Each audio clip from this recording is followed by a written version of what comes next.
আমি আপনার ইউটিউব দেখেই এসেছি ভ্রমণে অমৃত। হ্যাঁ, থ্যাংক ইউ। ভ্রমণে অমিতের দর্শকদের অসাধারণ অভিব্যক্তিকে পাথেয় করে আজ আপনাদের নিয়ে যাব কলকাতা থেকে প্রায় 210 কিলোমিটার দূরে এক অসাধারণ ডেস্টিনেশনে, যেখানে রয়েছে অপরূপ প্রকৃতির মাঝে অপূর্ব এক আশ্রম, যার প্রতিষ্ঠাতা স্বয়ং শিবানন্দ মহারাজ।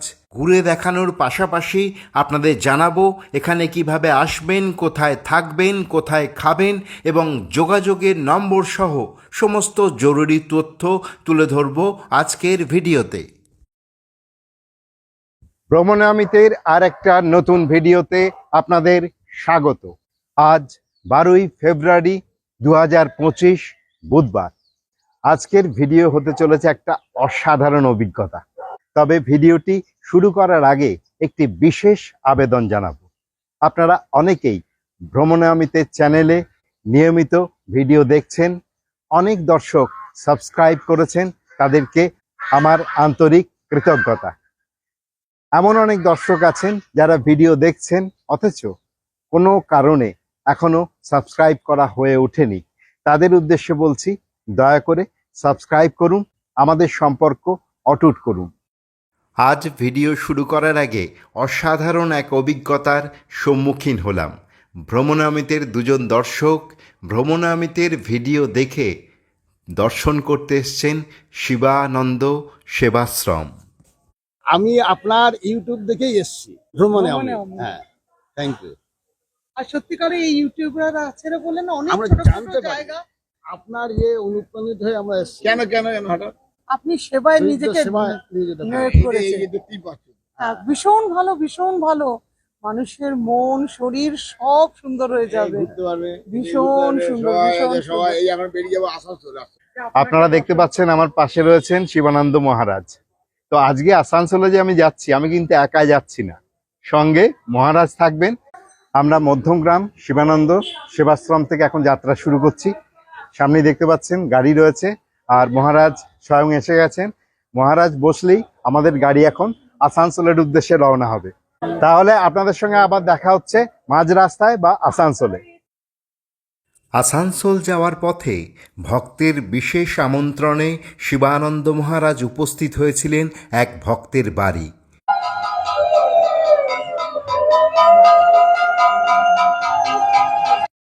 ভক্তের আমন্ত্রণ রক্ষা করে আমাদের গাড়ি দক্ষিণেশ্বর ব্রিজ পেরিয়ে দুর্গাপুর হাইওয়ে হয়ে পৌঁছে গেল শক্তিগড়ে। শক্তিগড় পৌঁছে এখন আমাদের একটা ল্যাংচা বিরতি। আপনারা দেখতেই পাচ্ছেন আমরা অলরেডি ল্যাংচার ঘরে ঢুকে পড়েছি। আর এখানে কিন্তু প্রচুর ল্যাংচা রয়েছে এবং সেগুলো সব গরম গরম। এরা নিয়েছে সীতাভোগ। শক্তিগড়ের ল্যাংচা না খেয়ে সীতাভোগ খাচ্ছে। আমাদের গোবিন্দদা গাড়ির চালক, তিনি একদম গরম গরম রসগোল্লা খেয়ে যাচ্ছেন একের পর এক। আর এই হচ্ছে আপনাদের দেখাই ল্যাংচা, শক্তিগড়ের ল্যাংচা। আহা, বেশ সুন্দর খেতে। আর এরপরে বানানো হচ্ছে চা। চা পান করে আমাদের জলযোগ শেষ করলাম। এবার আমরা আবার একে একে উঠব গাড়িতে, কারণ আমাদের কিন্তু অনেকখানি যাত্রাপথ এখনও বাকি রয়েছে। তো আপনারা দেখতে পাচ্ছেন মহারাজ গাড়িতেই বসে রয়েছেন। আরও 2 ঘন্টা যাত্রাপথ শেষ করে আমরা অবশেষে পৌঁছলাম আসানসোল শিবানন্দ সেবাশ্রমে। আজকে অনেক রাত হয়ে গেছে, আজকে আপনাদের সেই অর্থে কিছু দেখাতেও পারবো না, তবে কাল সকালে নিশ্চয়ই সমস্তটা ঘুরে দেখাবো। তো এখন গুড নাইট, দেখা হচ্ছে কাল সকালে।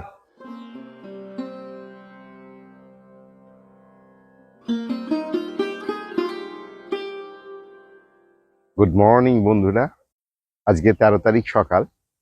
গতকাল 12 তারিখে আমি আসানসোলের উদ্দেশ্যে রওনা হয়েছিলাম আর রাত্রি 11টার সময় এসে পৌঁছেছিলাম আসানসোলের এই শিবানন্দ সেবাশ্রমে। তো আজকে আমি সমস্তটা ঘুরে দেখাবো আপনাদের। সেবাশ্রমের ভেতরে কি আছে এবং সেবাশ্রমের বাইরে আপনারা কি কি ঘুরে দেখতে পারেন। নতুন জায়গায় এলে যা হয়, মানে দেখার উত্তেজনায় রাত্রে ঘুম হয় না। আমারও তেমনই একটা পরিস্থিতি হয়েছিল যে কাল সকালে আমি কি দেখবো আর আপনাদের কি দেখাবো। এখন সকাল 6:30। আমি ছাড়া আশ্রমের সকলেই ঘুমের মধ্যে আছে, তাই আমি বেরিয়ে পড়লাম দামোদর দেখতে। ভাগ্যবানের বোঝা নাকি ভগবান বয়। আশ্রমের কাছেই পেয়ে গেলাম গরম গরম চা। আমার মতো যারা ভ্রমণের উত্তেজনায় ঘুমোতে পারেন না, তাদের জন্য এটা সুখবর। এই আশ্রমের খুব কাছেই রয়েছে এই চায়ের দোকান। আদিবাসী এই গ্রামে কিন্তু সকাল হয় একদম ভোরে, অর্থাৎ সূর্য ওঠার আগে। হালকা ঠান্ডায় গরম গরম চা খেয়ে অসাধারণ এক তৃপ্তি নিয়ে আমি আবার বেরিয়ে পড়লাম। পায়ে পায়ে পথ গিয়েছে বেঁকে, এই কবিতার লাইনগুলি আজকে কতখানি সত্য তা আমি অনুভব করলাম আজকে এই প্রকৃতির মাঝে এসে। আহা, কি দেখিলাম, জন্ম জন্মান্তরেও ভুলিব না। আমাদের ছোট নদী চলে আঁকে বাঁকে, বৈশাখ মাসে তার হাঁটু জল থাকে। পার হয়ে যায় গরু, পার হয় গাড়ি, দুই ধার উঁচু তার, ঢালু তার পাড়ি। চিক চিক করে বালি, কোথা নাই কাদা, এক ধারে কাশবন, ফুলে ফুলে সাদা।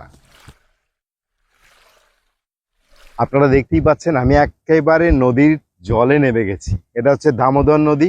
নদীটার মধ্যে কিন্তু ছোট্ট ছোট্ট অনেকগুলো উপনদী তৈরি হয়েছে। এই যে বালি তুলে নেওয়া হয়, সেই বালি তুলে নেওয়ার ফলে কি হয়েছে, মাঝখানে যে গর্ত তৈরি হয়েছে সেই গর্তে নদীর জল জমে রয়েছে। তো আমি সেই জমা জলে নেমেছি। এখানে খুব বেশি জল নেই, তো যার জন্য সাহস পেয়েছি।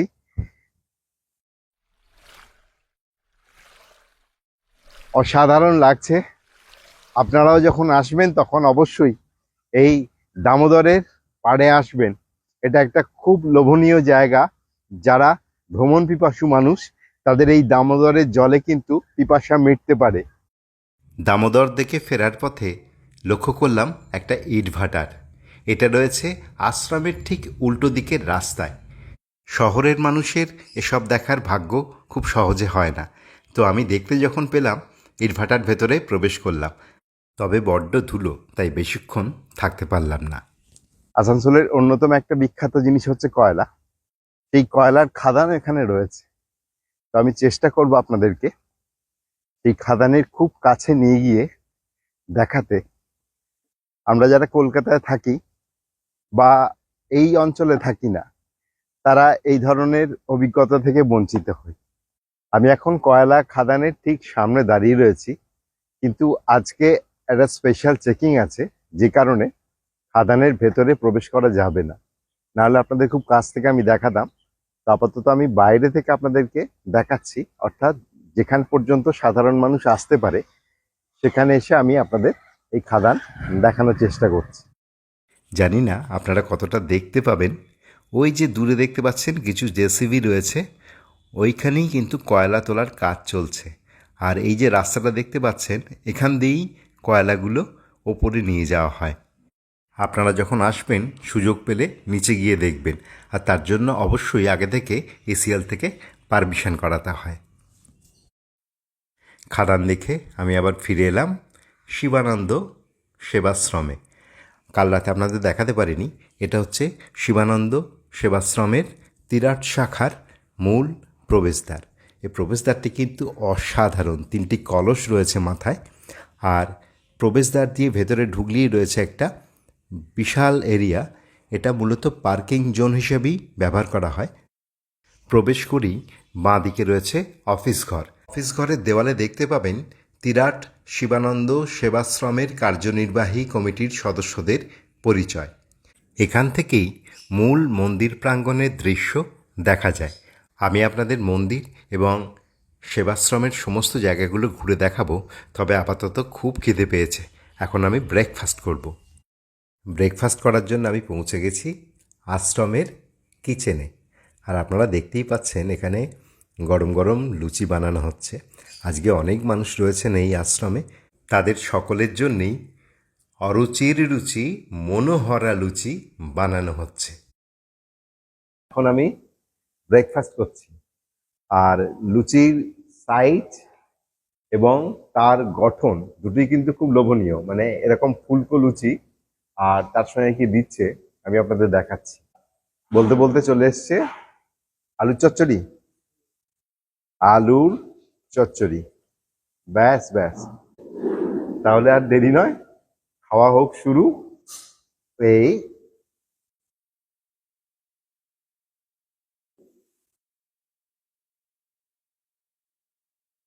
আহা, ব্রেকফাস্ট শেষ করে এবার আপনাদের নিয়ে এসেছি শিবানন্দ আশ্রমের মূল যে মন্দির রয়েছে সেই মন্দির দর্শন করাতে। মার্বেল পাথরের সিঁড়ি বেয়ে এই মন্দিরে প্রবেশ করলে মন্দিরের দেওয়ালে আছে অনেক দেবদেবীর মূর্তি।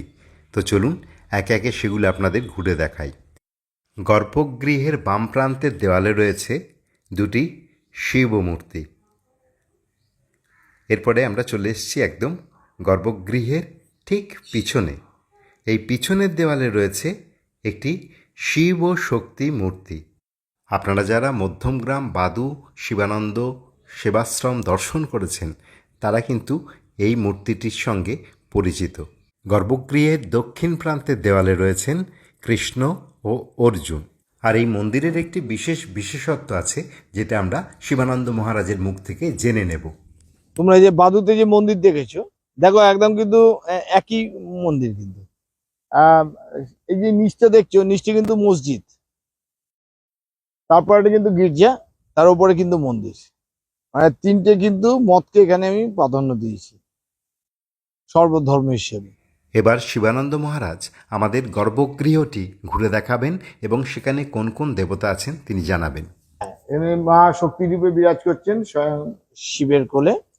আর আমার আরাধ্য যিনি রয়েছেন ঠাকুর শ্রী রামকৃষ্ণ, আর এইদিকে রয়েছেন মা শারদা।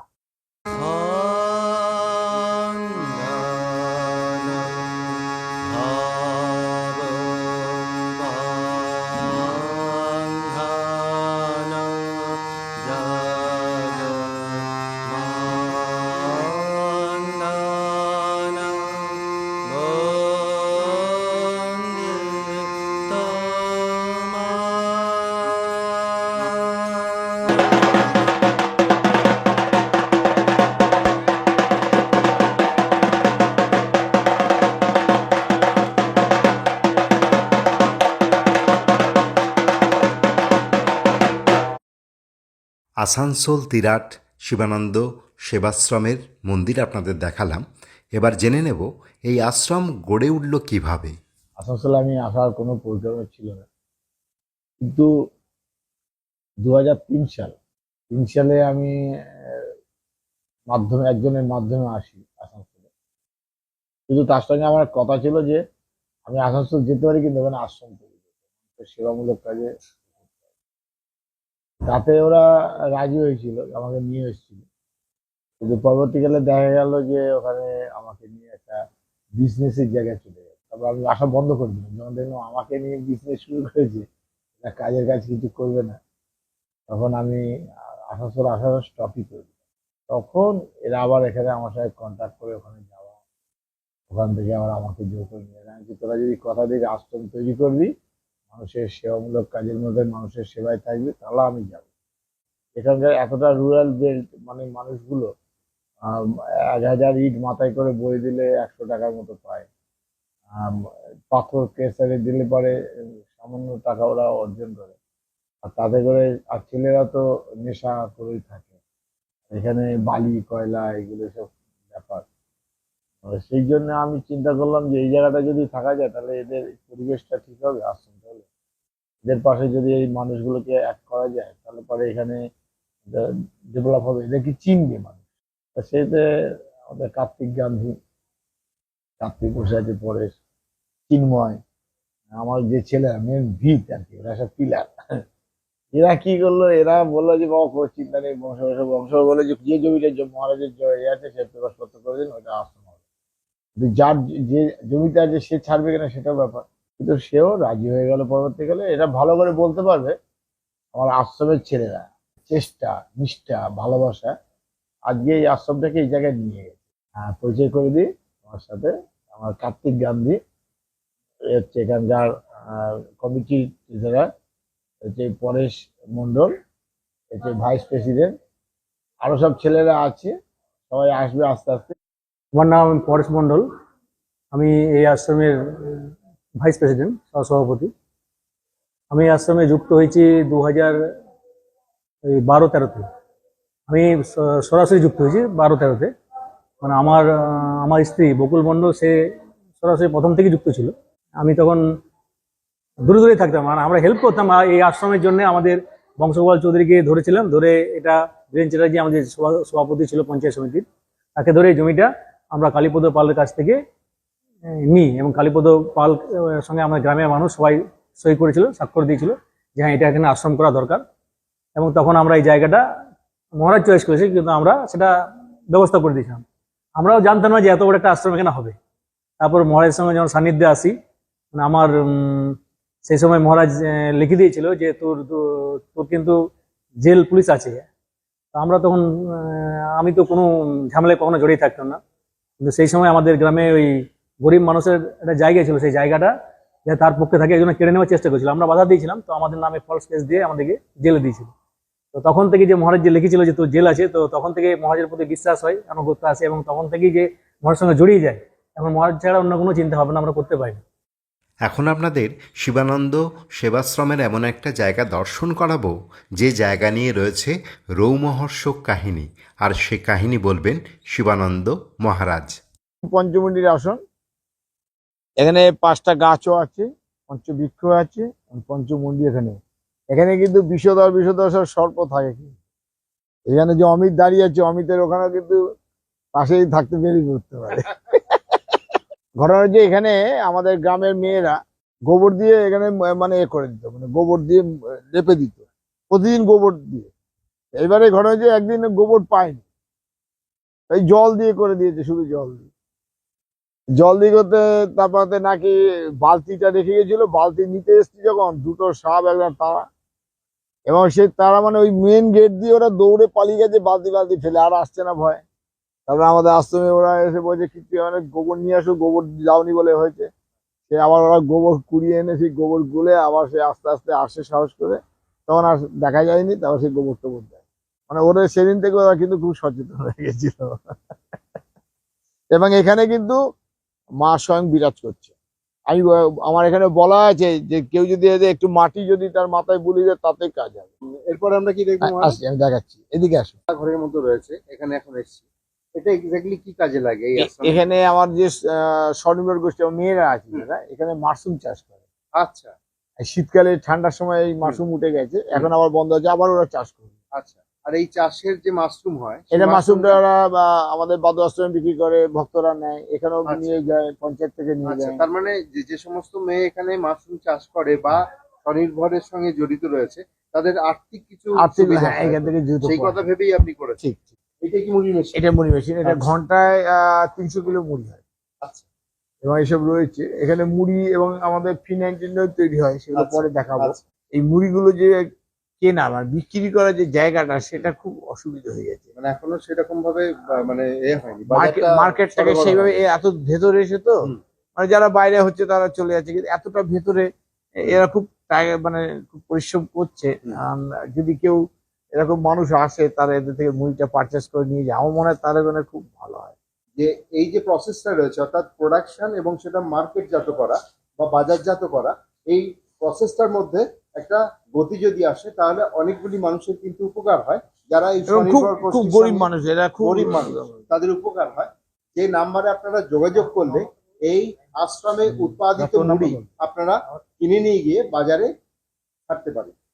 9434123107 এই হচ্ছে নম্বর। আপনারা চাইলে এই নম্বরে যোগাযোগ করে এখানে যে মুড়ি উৎপাদিত হয় সেই মুড়ির জন্য আপনারা আবেদন করতে পারেন, এখান থেকে মুড়ি কিনতে পারেন এবং বাজারে বিক্রি করতে পারেন। মুড়ি আছে, আমাদের ফিনাইন আছে, আচ্ছা টয়লেট ক্লিনার আছে, আচ্ছা, ধূপ আছে, ধূপ আছে, মানে এতগুলো প্রোডাক্ট আছে মেয়েদের। আচ্ছা এবং এরা স্বনির্ভর মানে মেলাগুলো যায়, ধর কত সেল হবে, মানে আচ্ছা। যদি হিউজ হতে সেল হয়, তাহলে প্রোডাকশনটা ওরা ঠিক করতে পারে। এটা হচ্ছে গোশালা। তবে গরুর এখন সব মাঠে খাচ্ছে, গোশালা গরু একটু পরে সব ঢুকে আসবে, সব চলে আসবে। এই জায়গাটা স্কুল হবে, এই জন্য আমরা ফেন্সিংটা দিয়ে রেখেছি। ওটা আমাদের চলে যাবে দামোদর নদী অবধি। এখানে স্কুল তৈরি হবে বাচ্চাদের, এখানে গরিব মানুষের এখানে বাচ্চারা এসে পড়াশোনা করবে এবং আবাসিকও এখানে থেকে পড়াশোনা করবে। এই জন্য চেষ্টা করছি। শিবানন্দ সেবাশ্রমের রান্নাঘর বাইরে, হ্যাঁ, ভেতরে একটা রান্নাঘর আছে কিন্তু। হ্যাঁ। তো এই রান্নাঘরটি বা এই রান্নার জায়গাটি ব্যবহার করা হয় যখন কখন? এই রথের সময়, বিশেষ করে রথের সময় এটা হয়। আর নারে ভেতরে যায়। আচ্ছা, রথের সময় যেহেতু অনেক লোক আসে, দুর্গাপুজো রথে মানে পার ডে মানে আমাদের 5,000-6,000 লোক খায় আচ্ছা, পার ডে, মানে বেশি ছাড়া কম নয়। তো তখন এই বাইরে রান্না হয়। পুরো এই জায়গাটা পুরো কভার হয়ে যায়, সেট তৈরি হয়ে যায়, এখানেই রান্না হয়। একটা কিচেন আছে ভেতরে, যেখানে এখানে যারা থাকেন অর্থাৎ শিবানন্দ সেবাশ্রমের যারা সেবা করেন প্রত্যেকদিন, তাদের জন্য রয়েছে একটি রান্নাঘর, এবং আমাদের মতো ভক্ত যারা মাঝে মাঝে এখানে দর্শন করতে আসেন তাদের জন্য বিশেষ করে একটি রান্নাঘর রয়েছে, এবং সেখানেই হয় তাদের খাবার ব্যবস্থা। এটা হচ্ছে রান্নাঘর, পাশে স্টোর আছে, এখানে রান্না করা হয়।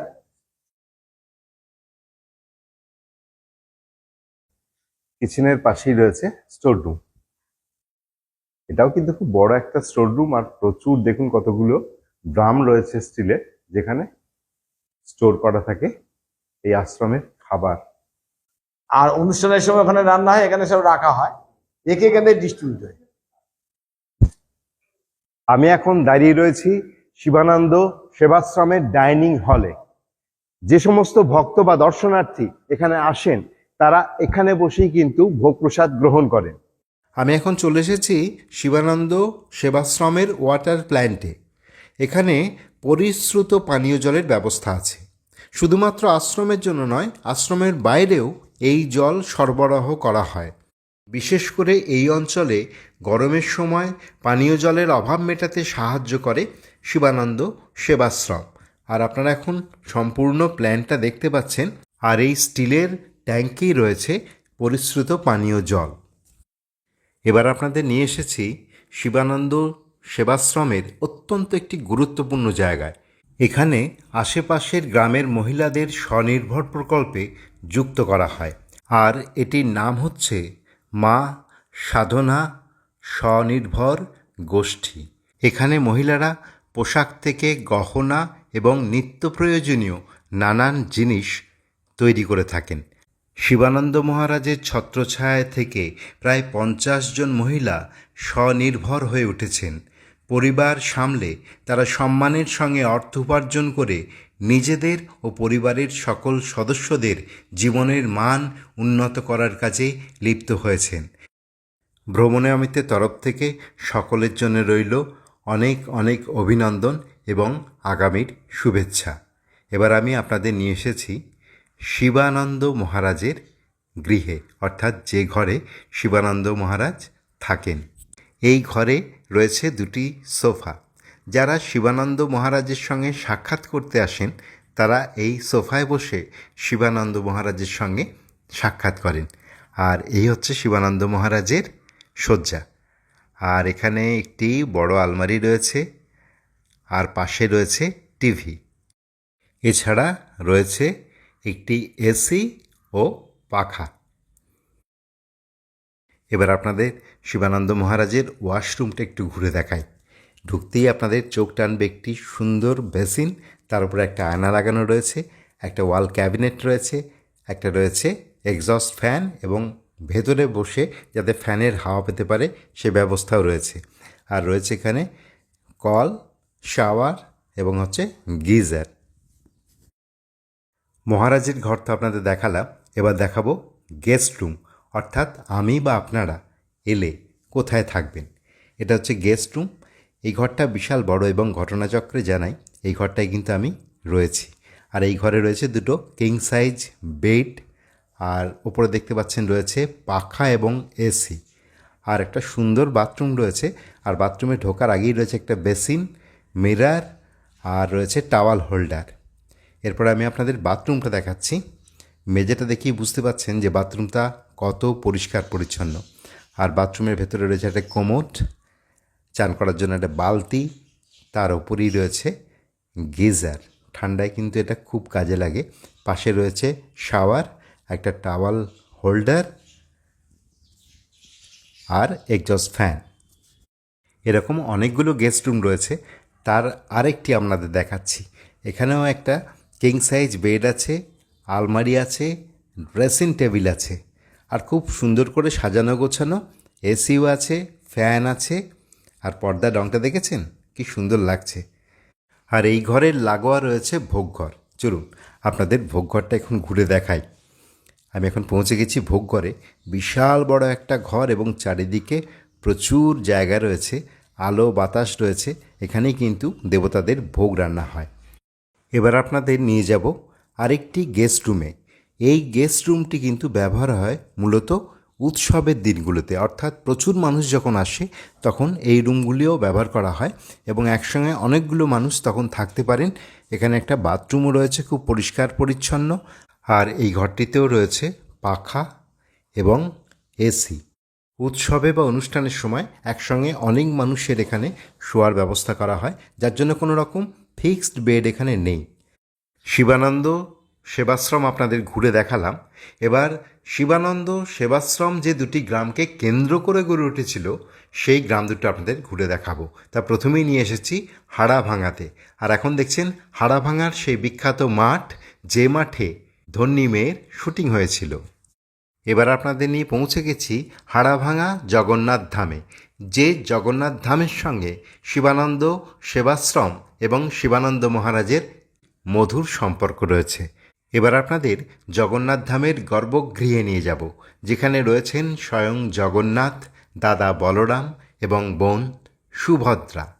জগন্নাথ স্বামী নয়ন পথগামী ভবতু মে। বর্তমানের জগন্নাথ ধাম একসময় ছিল কার্তিক গান্ধীর বাসস্থান। তা কিভাবে জগন্নাথ ধাম হয়ে উঠল এবং শিবানন্দ মহারাজের প্রতি কার্তিক গান্ধীর বিশেষ কৃতজ্ঞতা, তারই মুখ থেকে শুনে নেব। আমার নাম কার্তিক গান্ধী, আমি হাড়াভাঙা গ্রামেরই বাসিন্দা। আমি শিবানন্দ মহারাজের সঙ্গে 2003 থেকে জড়িত। আমি আমার বিয়ের 4 বছর কোনো সন্তান ছিল না। আমি আমার কাকার ছেলে একজন খবর দিয়েছিলেন, শিবানন্দ মহারাজ বলে একজন কলকাতা থেকে আসছেন। আমি ওনার কাছে প্রথমে যখন যাই, আমরা কিন্তু হস্তরেখা সম্বন্ধে বেশি বিশ্বাসী। তো ওনার কাছে প্রথমে গিয়ে যখন আমি হস্তরেখা বিচারের জন্য হাতটা বাড়ালাম, ডান হাতটা, উনি তখন বললেন যে তোর আমি সব কিছু লিখে দিয়েছি, হ্যাঁ, তোকে আমি বলবো, পড়ে শোনাচ্ছি, যদি তোর মানে বিশ্বাস হয় তাও বলবি, যদি বিশ্বাস না হয় তাও বলিস। তো বাবা যখন আমার নিজস্ব বায়োডাটা উনি বললেন, তখন আমি ওনার পায়ে ধরে কান্না শুরু করলাম। তো বাবা বললো ঠিক আছে যা, চোখের জল যখন ফেলেছিস তোরা, আমি আশীর্বাদ করছি তোদের পুত্র সন্তান হবে। সেই পুত্র সন্তান ঠিক টাইম মতো বাবা কথা যেভাবে দিয়েছিলেন 1 বছরের মধ্যে আমাদের পুত্র সন্তান হয়। সেই ছেলে 29 দিনের বাচ্চা, আসানসোল কমলালয় হসপিটালে ভর্তি ছিলেন। 29 দিনের বাচ্চা, ডাক্তার ভোর 5টার সময় বলে দেয় যে বাচ্চাটা ডেথ করে গেছে। আমার বউ কেঁদে কেঁদে আমার কাছে এসেছিল নিচে, আমাদেরকে তো মেয়েদের ওয়ার্ডে ঢুকতে দেয়নি, তো আমরা নিচে ছিলাম। বাবু এসে বললো যে বাচ্চাটা মারা গেছে। আমরা কে বললো বাচ্চাটা, মানে বলছে নার্সে বলেছে যে বাচ্চাটা মারা গেছে। সঙ্গে সঙ্গে আমি তখন মোবাইল ছিল না, আমি ল্যান্ড ফোনে বাবাকে ফোন করেছিলাম যে বাবা আপনি আমার বাচ্চাকে দিলেন তো কেড়ে নিলেন কেন? বাবা তখন আমাকে উত্তর দিল, কেন কি হয়েছে তোর বাচ্চা? আমি বললাম আমার বাচ্চা ডাক্তারে বললো মারা গেছে। বলে কে বললো মারা গেছে? আজ 5টার সময় তোর বাচ্চা সম্পূর্ণ সুস্থ। সেই দিনই 4:48-এর সময় আমার বাচ্চা চোখ মেলে তাকিয়েছে।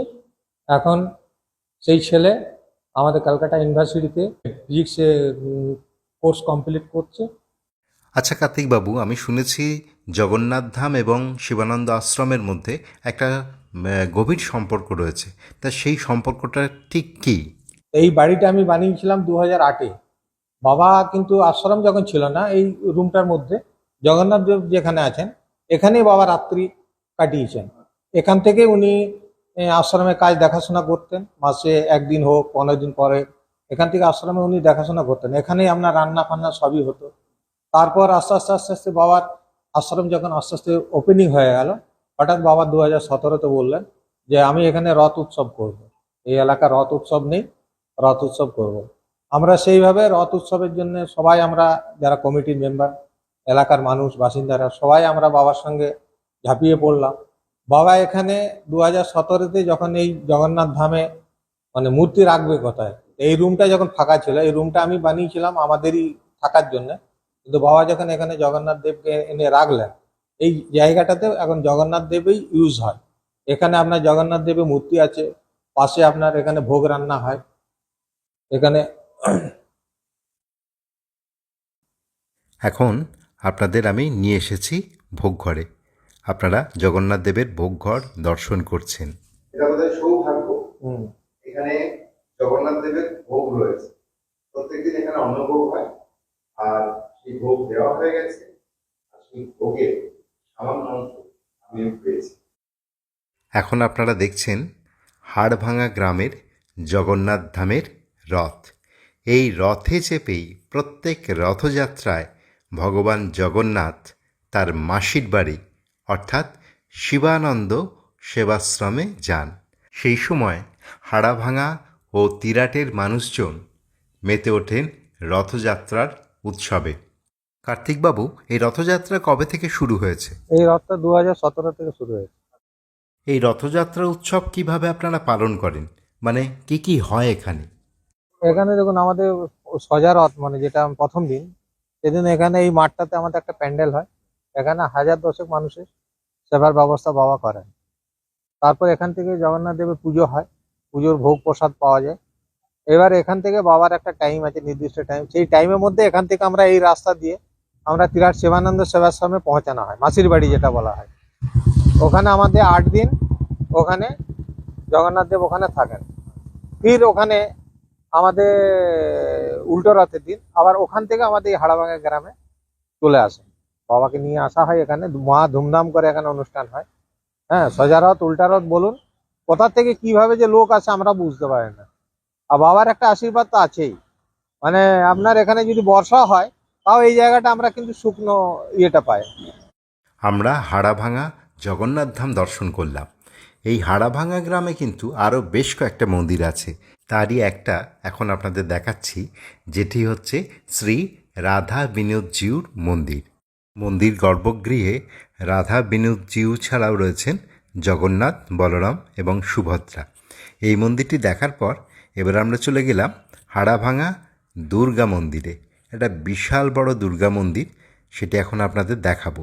এটি দুর্গা মন্দির হিসাবে পরিচিত হলেও এর গর্ভগৃহে রয়েছেন রাধা কৃষ্ণ যুগল, আর রাধা কৃষ্ণ যুগলের পাশেই রয়েছেন মা দুর্গা। দুর্গা মন্দির থেকে আরেকটু এগিয়ে গেলেই রয়েছে চণ্ডী মণ্ডপ। এই মন্দিরটাও কিন্তু অসাধারণ। আর এখন আমি আপনাদের নিয়ে যাচ্ছি মন্দিরের ভিতরে। মন্দিরে ঢুকিয়ে একটা চাতাল রয়েছে বা প্রদক্ষিণ স্থল রয়েছে, আর এখন আমি আপনাদের নিয়ে যাব মন্দির গর্ভগৃহে। এই হচ্ছে মন্দির গর্ভগৃহ। কালো পাথরের মা চণ্ডী রয়েছেন। চণ্ডী মণ্ডপ দর্শন করে এবার আমি হাড়াভাঙা থেকে বেরিয়ে যাচ্ছি তিরাটের উদ্দেশ্যে। অরুণ কুমার পাল, অরুণবাবু আমাকে সাহায্য করছেন আজকে এই তিরাটের, আসানসোলের তিরাটের বাকি মন্দিরগুলো ঘুরে দেখতে। আর আমি এখন যাচ্ছি কল্যাণেশ্বরী মন্দির, সেটা এখান থেকে একটু দূর আছে, সেই জন্যে উনি আমাকে তার স্কুটি করে নিয়ে যাচ্ছেন এবং মন্দিরটি দর্শন করাবেন। আমি এখন উপস্থিত হয়েছি মাতা কল্যাণেশ্বরী মন্দিরের ঠিক সামনে, আর এখানে রয়েছে একটি প্রস্তর ফলক যেখানে এই মন্দিরের ইতিহাস বর্ণিত আছে। আর এই হচ্ছে মন্দিরের মূল প্রবেশপথ। তো অমরবাবু আমাকে সাহায্য করছেন ভেতরে যাওয়ার জন্য। আর মন্দিরের সামনে রয়েছে একটা নাট মন্দির, তারপরে কতকগুলো সিঁড়ি রয়েছে, সিঁড়ি দিয়ে মূল মন্দির গর্ভগৃহে প্রবেশ করা যায়। আর গর্ভগৃহে প্রবেশ করার পরেই আপনি যে অপূর্ব দর্শন মাতাকে দেখতে পাবেন, তিনি হচ্ছেন মাতা কল্যাণেশ্বরী। আমার তো খুব বেশি সময় নেই, ভিডিওটা অনেক বড় হয়ে যায় বলে এমনিতেই আমি খুব ছোট্ট ছোট্ট করে দেখাচ্ছি। আপনারা যখন আসবেন, মাতা কল্যাণেশ্বরী মন্দির কিন্তু অনেকখানি সময় ধরে দেখার মতো মন্দির। আপনারা সেই সময়টুকু দিয়ে দেখবেন। আপাতত আমি এইটুকুই দেখালাম, কারণ আমাকে আবার পরবর্তী গন্তব্যে যেতে হবে। অপূর্ব লাগছে আমার, যেমন সুন্দর রাস্তা তেমন সফর সঙ্গী। আর এর পরবর্তী গন্তব্য কিন্তু তিরাটের আরও বেশ কিছু মন্দির। তো চলুন আপনাদের দেখাই। এখন আপনাদের নিয়ে এসেছি শ্রীচৈতন্য মহাপ্রভুর সঙ্গে জড়িত একটি জায়গায়। ইতিহাস থেকে জানা যায় মহাপ্রভু যখন নীলাচলে যাচ্ছিলেন জগন্নাথ ধামে, তখন তার বিশ্রামের জন্য তিরাটের এই জায়গাটি বেছে নিয়েছিলেন। পরবর্তীকালে মহাসাধক বাবা বাউলের সমাধি মন্দির নির্মাণ করা হয় এখানে। আমি এখন দাঁড়িয়ে রয়েছি তিরাট বাগদিপাড়া মনসা মন্দিরের ঠিক সামনে। এখানকার যে বাগদিপাড়ার মানুষজন রয়েছেন তাদের সঙ্গে কথা বলে আমি জানতে পারলাম এই মন্দির প্রায় 200 বছরের পুরনো। তো মন্দিরটা কিন্তু পুরনো সেটা দেখলেই বোঝা যাচ্ছে। আমি আপনাদের দেখাই, এই হচ্ছে মা মনসা মন্দির। আর সদ্য মন্দির পরিষ্কার করা হয়েছে দেখতে পাচ্ছেন। তো আমি আপনাদের এখন একটু ভেতরে নিয়ে যাচ্ছি। আমরা এখন শ্রী শ্রী মা মনসা মন্দিরে প্রবেশ করছি। আপনারা দেখতে পাচ্ছেন মা মনসার কাঠামো এখানে রাখা রয়েছে, অর্থাৎ মনসা পুজোর সময় এখানে মা মনসার মূর্তি বানানো হয়। মা মনসা মন্দির দর্শন করে তার খুব কাছেই রয়েছে আরেকটি শিব মন্দির, সেটা এখন আপনাদের আমি দেখাবো। এই মন্দিরটাও কিন্তু প্রায় 250 বছর পুরনো। সিমেন্টের মেঝে আর থামের গঠন দেখলে বুঝতে পারবেন এই মন্দিরটা কিন্তু অনেক পুরনো। আর এই মন্দিরটি নির্মাণ করেছিলেন তিরাটের বাসিন্দা ঈশ্বর মাতঙ্গিনী কর্মকার। আর এই মন্দিরে 2টো গর্ভগৃহ আছে, একটিতে আছেন শিব আর একটিতে আছেন স্বয়ং বাসুদেব। এখন আমি আপনাদের শিব মন্দিরের ভেতরে নিয়ে যাচ্ছি। এটা হচ্ছে শিব মন্দির, আর পাশেই রয়েছে অনন্ত বাসুদেব মন্দির। আর এই অনন্ত বাসুদেব মন্দিরে যে মূর্তিটা রয়েছে এটা কিন্তু কোষ্ঠী পাথরের। আর এই মন্দিরে রয়েছে একটি পালকি, সেটা সম্পর্কে জানতে পারলাম যে দুর্গাপুজোর সময় কলা বউ আনার দিন এই পালকিটি ব্যবহার করা হয়। এখন অমরবাবু আমাকে আরেকটি মন্দিরে নিয়ে এলেন যেখানে আদিবাসীদের পঞ্চদেবতা একসঙ্গে রয়েছেন।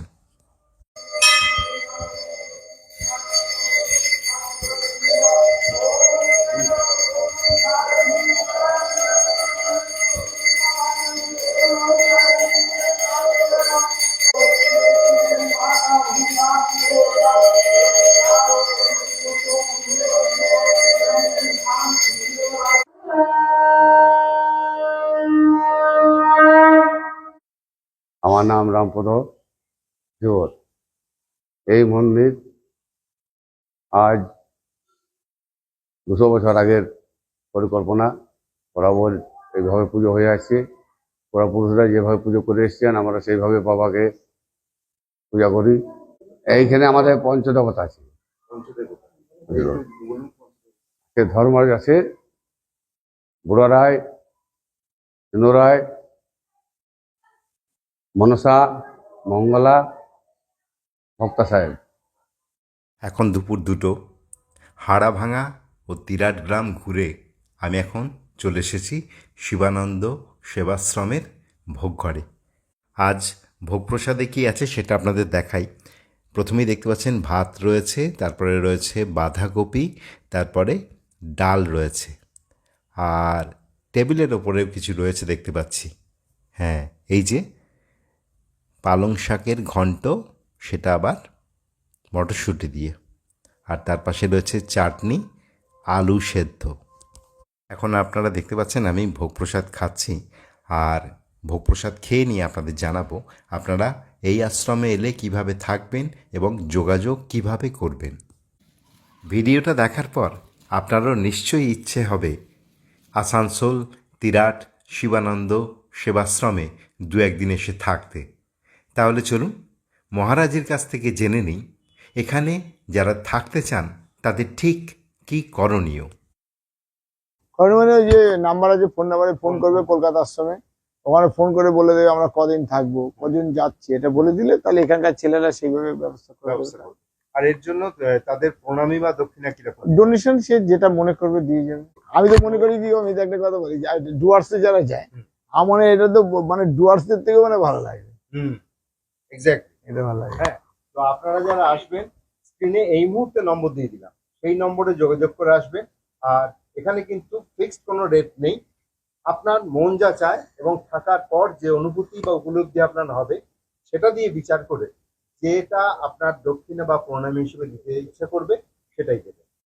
এবার আপনাদের জানিয়ে দিই, আপনারা আসানসোল তিরাট শিবানন্দ সেবাশ্রমে আসবেন কিভাবে।